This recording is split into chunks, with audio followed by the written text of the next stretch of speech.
guys, how's it going? Today I'm putting together a terrarium with ferns. We just did a video all about fern care and kind of some of the things that I've learned throughout the years taking care of ferns. So I just kind of wanted to keep going with it because I mentioned in that video how important humidity is to the health of your ferns and how terrariums are a really good place to put them because, you know, inside these glass vases, they naturally form a little bit more humidity and condensation, and ferns really thrive in that kind of environment. So we will link that video down below. If you haven't seen the fern care video and you want to learn a little bit more about that, I encourage you to go watch that. I also wanted to show you this terrarium because I'm going to be putting the fern terrarium together pretty much exactly the same way. This is one I put together over a year ago. And I was trying out something new because I don't tend to like to use gravel as a layer. And in the video where I put this one together, I explained all about that and why I don't like to do that. So we will link that video down below as well. But I tried out Hydra Stones, which I have right over here. So this is what they are. Let me get some in my hand so you can see them. So Hydra Stones are made of recycled glass. They're not sharp, they're like pumicey.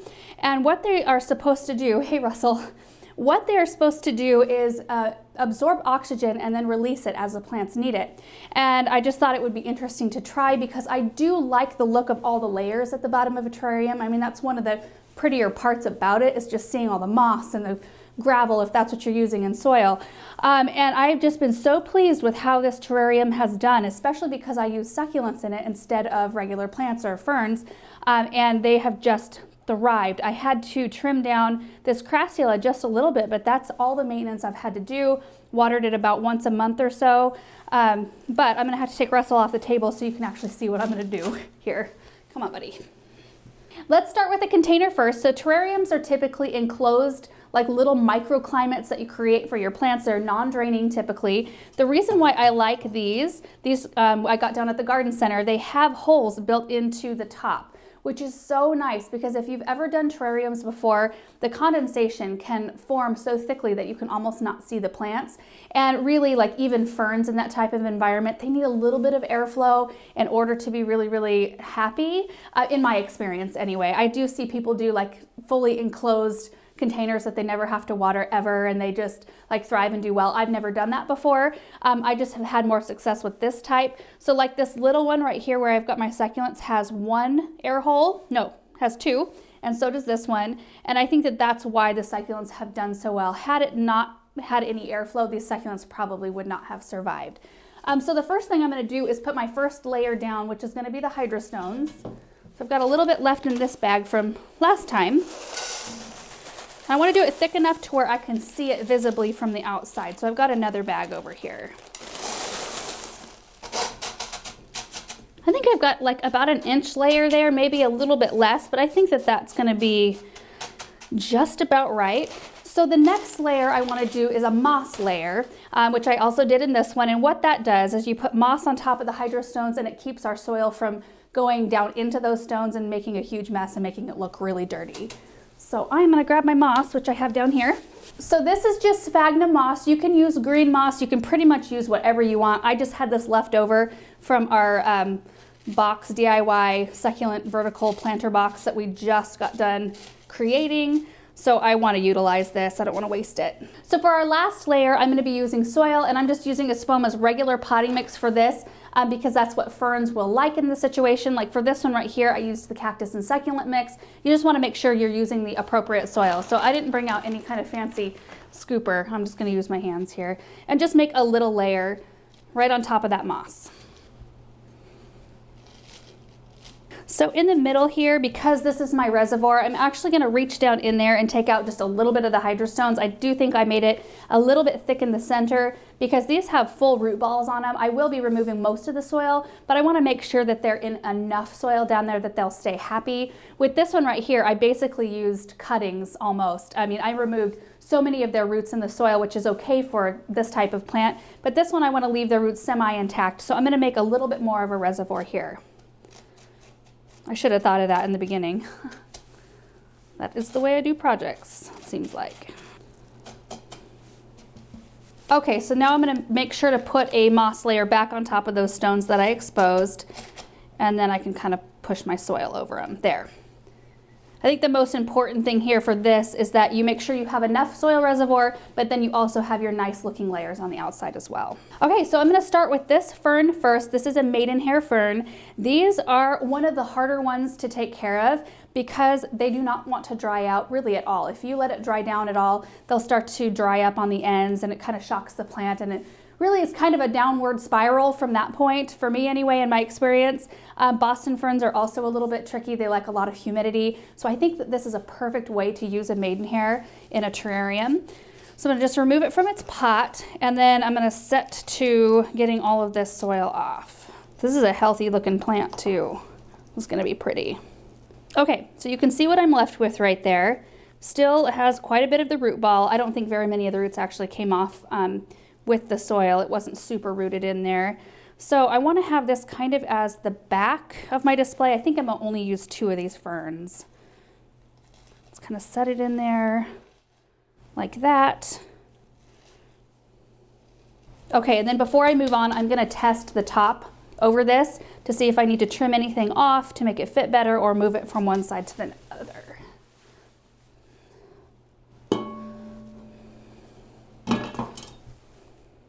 Gosh, that looks pretty just all on its own, doesn't it? Almost don't even need 2 in there. 2 might be a little bit too much. Can you believe I'm even saying that?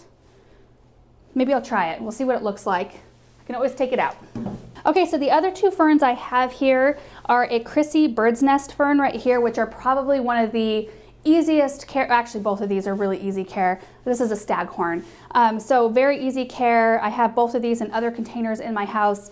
And they do really, really well. So I wanted something with very different texture than this Maidenhair Fern. And if I look at this Crissy with like the crested leaves on the top, they have the ruffle. I think it's a little bit too similar right there. I think that this one that has the straight edge is a better contrast of texture right there. And this one's almost a little bit more blue, if that makes sense. It's got like some silver on the top that gives it that blue kind of hue. So let's try this one. Oh, you know what? Maybe I can separate it. It looks like there's like 3 of them together here. I'm gonna see if I can separate this and just use one of the small ones. That would be ideal. Yep, look at that. Look how perfect that is. That's gonna fit in there without making it look too crowded. And then I kind of got 2 ferns out of the whole deal, which is awesome. So I'm gonna make a little well right here. Place that in there. I might need to add, I'm gonna just use a little bit of the soil that I took off the roots of the fern and just pack them in nice and tight here. Wow, I could not have planned that better. I didn't even take a close look at that fern to realize that. I wonder, no, I'm not gonna push it. My natural inclination is to pack things full. I mean, you guys know. I think I'm gonna just chill with it and maybe add some decorative. I brought some rocks and pine cones and stuff up here. So now basically the planting is done. All I need to do is kind of top dress. Like you can see with this one, I used some rocks. I had a couple of little mushroom, like fairy garden accessories I put in there. And then I put some chartreuse reindeer moss just to give it a bright pop. This one, I want to keep it a little bit monochromatic, a little just bit like kind of a darker green. So I've got some just preserved sheet moss here. I'm going to probably use a little bit more of the sphagnum moss, and then I might tuck in, like, don't you think that's pretty? A couple little pine cones in there just for like nature, just make it look like it's straight from outside. So this is what the preserved sheet moss looks like. It kind of comes out in a little bit bigger chunks. It's a really nice color. So I'm going to start with that, start packing that in around the plants while using a little bit of the sphagnum moss as well. So it's not just like a one color on the top of the soil. So we've got our pine cones here. Tuck a couple of those in maybe, like that, and then maybe a stone or 2, maybe. We'll see. I kind of need to look at it from the front and see what it looks like. I'm gonna spin it around. All right. There, I think that looks really pretty. I used 3 pine cones, 2 white stones just to give it a little bit of brightness down there, in contrast. And I left a little section of soil open toward the front, and I find that helpful. Like you can see I did it on this one as well, because then I can monitor the moisture of the soil without getting into the terrarium all the time to finger test the soil. I can just kind of look in there and see what it looks like. If it looks like it's dried out, I can give a little bit more water. But like I said, this one right here, I water about once a month. This one I will be monitoring for the first, month or two to see how often I feel like I need to water it. Typically in terrarium situations, you don't have to water near as often as you would if they're out potted in regular containers, even with ferns. But the beauty of this is that I don't have to mist these every day, because these will naturally create their own humidity underneath the dome. So now let's see what this looks like.